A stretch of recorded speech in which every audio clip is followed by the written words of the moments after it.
या देवी सर्वभूतेषु माँ कालरात्रिरूपेण संस्थिता नमस्तस्यै नमस्तस्यै नमस्तस्यै नमो नमः। जय माँ कालरात्रि।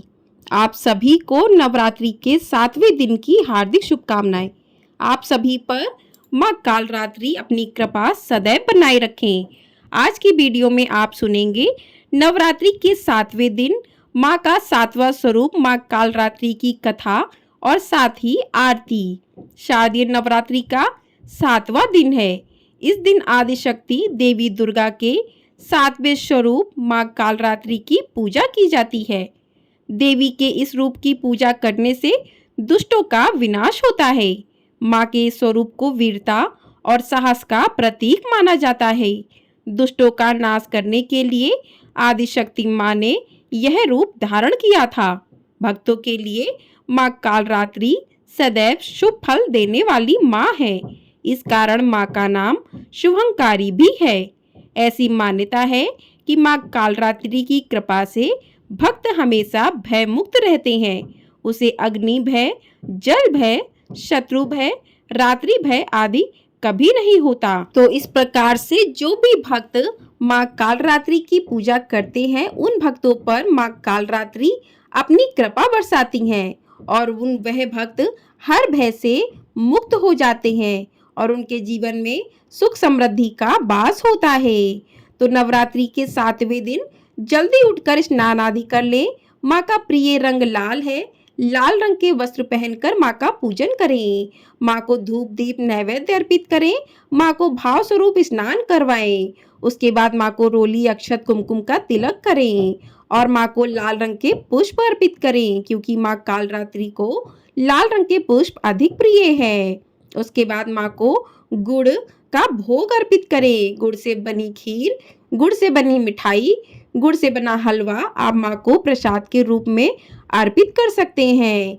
इस प्रकार से पूजन करने के बाद हाथ में थोड़े से पुष्प लेकर माँ कालरात्रि के स्वरूप का ध्यान करें। तो माँ कालरात्रि देवी का शरीर रात के अंधकार की तरह काला है। गले में विद्युत की माला और बाल बिखरे हुए हैं। माँ के 4 हाथ हैं जिसमें से एक हाथ में खंडसा, एक हाथ में वज्र। इसके अलावा माँ के 2 हाथ क्रमशः वर मुद्रा और अभय मुद्रा में है। इनका वाहन गदा है। तो इस प्रकार से माँ के स्वरूप को ध्यान करते हुए हाथ में पुष्प लेकर माँ की कथा को सुने। तो आइए कथा शुरू करते हैं। उससे पहले माँ कालरात्रि का ध्यान करते हैं।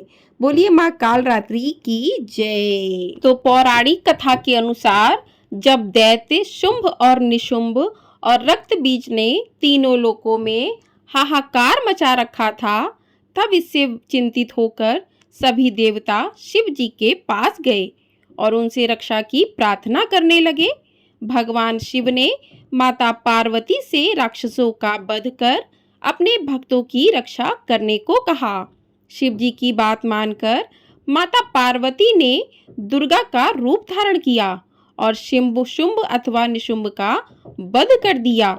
जब माँ दुर्गा ने दैत्य रक्त बीज को मौत के घाट उतारा तो उसके शरीर से निकले रक्त से लाखों रक्त बीज दैत्य उत्पन्न हो गए। इसे देख दुर्गा ने अपने तेज से कालरात्रि को उत्पन्न किया। तो इस प्रकार से माँ कालरात्रि का प्राकट्य हुआ। इसके बाद जब माँ दुर्गा ने दैत्य रक्त बीज का वध किया और उसके शरीर से निकलने वाले रक्त को माँ कालरात्रि ने जमीन पर गिरने से पहले ही अपने मुख में भर लिया। इस तरह माँ दुर्गा ने सबका गला काटते हुए रक्त बीज नामक दैत्य का वध कर दिया। बोलिए माँ कालरात्रि की जय। तो इस प्रकार से माँ की कथा पूर्ण होती है।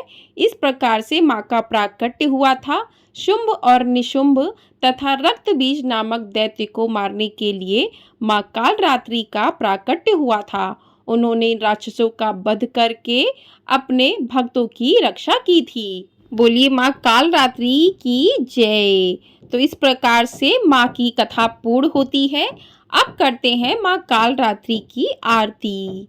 कालरात्रि जय जय महाकाली, काल के मुंह से बचाने वाली, दुष्ट संहारणी नाम तुम्हारा, महाचंडी तेरा अवतारा, पृथ्वी और आकाश पर सारा, महाकाली है तेरा पसारा, खंडा खप्पर रखने वाली, दुष्टों का लहू चखने वाली, कलकत्ता स्थान तुम्हारा, सब जगह देखूं तेरा नजारा, सभी देवता सब नर नारी, गावे स्तुति सभी तुम्हारी, रक्त दंता और अन्नपूर्णा, कृपा करे तो कोई भी दुख ना कोई चिंता रहे ना बीमारी, ना कोई गम ना संकट भारी, उस पर कभी कष्ट ना आवे, महाकाली माँ जिसे बचावे, तू भी भक्त प्रेम से कहे, काल रात्रि माँ तेरी जय, काल रात्रि माँ तेरी जय, काल रात्रि जय जय महाकाली, काल के मुंह से बचाने वाली। बोलिए काल रात्रि मैया की जय। तो इस प्रकार से माँ की आरती पूर्ण होती है और उसके बाद माँ से क्षमा प्रार्थना करें कि पूजा में यदि आपसे कोई भी भूल चूक हो गई है तो हे माँ काल रात्रि उसे क्षमा करें।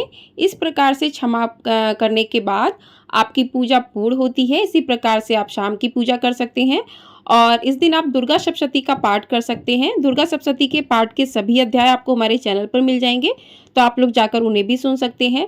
दुर्गा चालीसा का पाठ कर सकते हैं, दुर्गा कवच का पाठ कर सकते हैं, माँ काल रात्रि के मंत्रों का जाप कर सकते हैं आप। तो माँ काल रात्रि का मंत्र है या देवी सर्वभूतेषु माँ काल रात्रि रूपेण संस्थिता, नमस्तस्ये नमस्तस्ये नमस्तस्ये नमो नमः। तो इस प्रकार से माँ के मंत्रों का आप जाप कर सकते हैं माँ के स्वरूप का ध्यान करते हुए। और काल रात्रि की उपासना करने से ब्रह्मांड की सारी सिद्धियों के दरवाजे खुलने लगते हैं और तमाम असुरी शक्तियाँ उनके नाम के उच्चारण से ही भयभीत होकर दूर भागने लगती हैं। इसलिए दानव दैत्य राक्षस और भूत प्रेत उनके स्मरण से ही भाग जाते हैं। ये ग्रह बाधाओं को भी दूर करती हैं और अग्नि जल जंतु शत्रु और रात्रि भय दूर होते हैं। इनकी कृपा से भक्त हर तरह के भय से मुक्त हो जाते हैं। बोलिए माँ काल रात्रि की जय। तो इस प्रकार से आप माँ का पूजन कीजिए। इन नवरात्रि के 9 दिनों में जो भी भक्त माँ के अलग अलग स्वरूपों का पूजन करता है तो कहते हैं उसे माँ की विशेष कृपा प्राप्त होती है। आपको हमारे चैनल पर अष्टमी नवमी कब है, कब आपको व्रत करना है, व्रत का पारण कब करना है, कन्या पूजन कब करना है, इन सभी की जानकारी की वीडियो मिल जाएगी। तो आपने यदि चैनल को सब्सक्राइब नहीं किया है तो चैनल को सब्सक्राइब कर लीजिए ताकि आपको सारी वीडियो समय से मिल सकें और घंटा जरूर दबा दीजिएगा ताकि आपको मेरी आने वाली सारी वीडियो तुरंत ही प्राप्त हो जाएंगी। और आपको ये वीडियो पसंद आई हो, वीडियो को लाइक अवश्य कर दीजिएगा। आपका एक लाइक हमारे लिए बहुत अधिक महत्वपूर्ण होता है। आप लोग लाइक करते हैं तो प्रोत्साहन मिलता है और अधिक अच्छे से काम करने का मन भी करता है। और माँ भवानी कालरात्रि की कृपा हम सभी भक्तों पर सदैव इसी प्रकार से बनी रहे। बोलिए माँ कालरात्रि की जय।